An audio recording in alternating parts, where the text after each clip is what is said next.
I'm a monster, always acting where you're asking. Felt the heat, but I'm hotter. You a king, I'm still your father. Simba nigga, I'm Mufasa.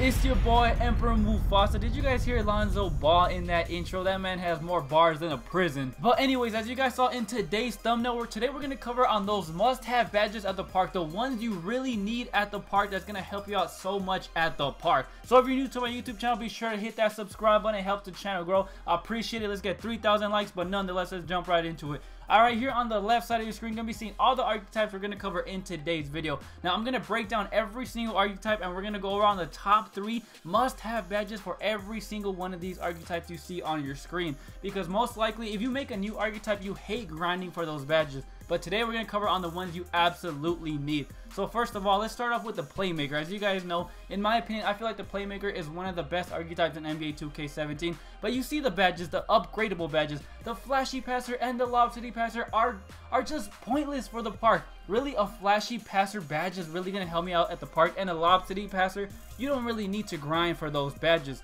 So now let's break down on the ones you really do need. As you guys can see, look at all the badges on the screen. You do not want to grind for every single one of these badges. I'm going to give you the top 3 you need for the park. So the first one you need is Pick and Roll Maestro. You guys do not know this, but this badge is one of the most underrated badges in NBA 2K17, period. If you guys did not know, if you have this Pick and Roll Maestro badge, even on bronze, but since you're a playmaker, you can have this on Hall of Fame. For some reason, NBA 2K17, everybody likes to set picks. So if you have this badge and someone sets you a pick, your chances of getting a green release goes up so damn high. I'm not even joking. If you have this badge, even as a sharpshooter, it makes you so much even more deadlier. So move on to the next badge. For playmakers, remember, this is playmakers. Now, you do need this badge right here you see on the screen. You need Tireless Score. If you don't have this badge and you're a playmaker, you are doing something completely wrong. If you're wondering why you're always losing stamina extremely quick, is because you do not have this badge right here. This badge is must have. Like I told you guys, I just made my 6'7" playmaking point god, whatever you guys want to call him. That man, when I got this badge, it made such a huge difference at the park, and I guarantee you guys that you guys need this for your playmakers, your sharpshooters, but most likely you playmakers, since you're going to be dribbling the ball all the damn time. But of course, at number 1, I have to give it to Ankle Breaker. You need that Ankle Breaker badge just because you can get that on Hall of Fame. It just is an easier way for you to get open at the park. I mean, you're going to break everybody's ankles if you have it on Hall of Fame. So might as well just grind for that one specific badge for your upgradable badges, and Pick and Roll Maestro and Tireless Score. Those are the absolutely 3 badges you need for playmakers. Since most likely you're going to be making dribble moves, you're not going to get tired if you have Tireless Score. People are going to set you picks. You're going to be able to get more green releases since you have Pick and Roll Maestro, and of course you got to get that Ankle Breaker.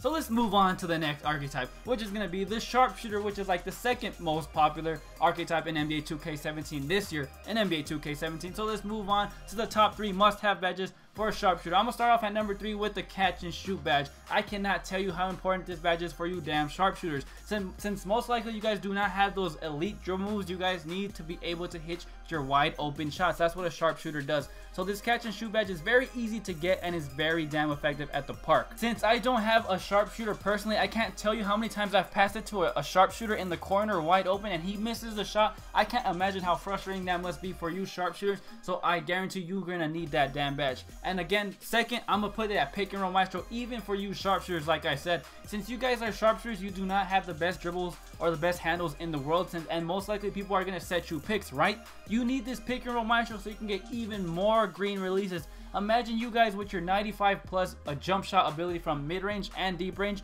If you have this Pick and Roll Maestro badge, you're gonna get so many more green releases, even with your nasty ass shooting range. But trust me, that Pick and Roll Maestro badge is going to help you get so many more green releases. Now coming in at number 1, I'm going to have to give it to Limitless Range. I mean, you guys can shoot from extremely deep. That's what sharpshooters do. Imagine if you have teammates who set you screens perfectly, and I've seen so many superstars, so many just people in general at the park pull up from almost half court with this damn Limitless Range badge. Since you guys can get this badge on Hall of Fame, it makes you guys extremely deadly. If people are not guarding you closely, you can just pull up like Steph Curry and shoot with this Limitless Range badge.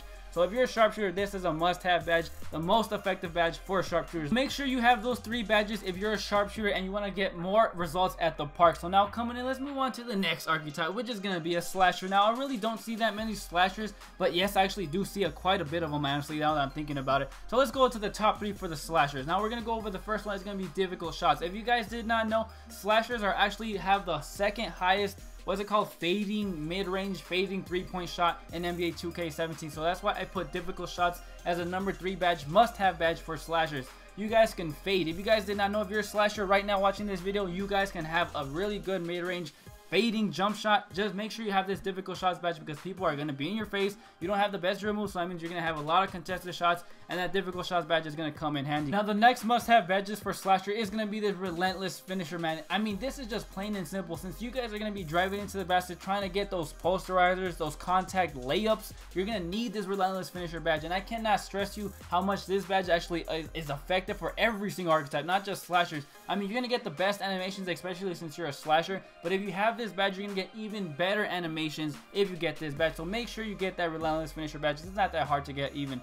And of course, number 1 has to be posterizer. Your main objective if you're a slasher is what? It's going to be getting posters. That's what you want to do. So of course, this posterizer badge is extremely deadly, and I know by experience that if you don't have this badge, you're not going to get that many contact dunks at all, because when I had that contact dunk glitch or whatever it was, well, I could not do any contact dunks unless I had the posterizer badge. So make sure you go to my career, you start grinding to get this posterizer badge. It's very easy to get. You only need like 15 contact dunks, and then you get the posterizer badge, and it's very easy and effective. You're gonna start embarrassing people. So now let's move on to the next archetype, which is gonna be shot creator, aka the MJ/Kobe archetype. Even though in my opinion shot creators are not the best archetype in NBA 2K17, they have the best badges plain out and period. Now difficult shots is the first badge that you guys should be able to focus on. You guys can get this badge on Hall of Fame, and it's gonna make you so damn hard to guard at the park. I cannot tell you guys, if you're playing someone on 2s who's running with a glass cleaner and a short ass shot creator, it's gonna be hard to guard them because all they need to do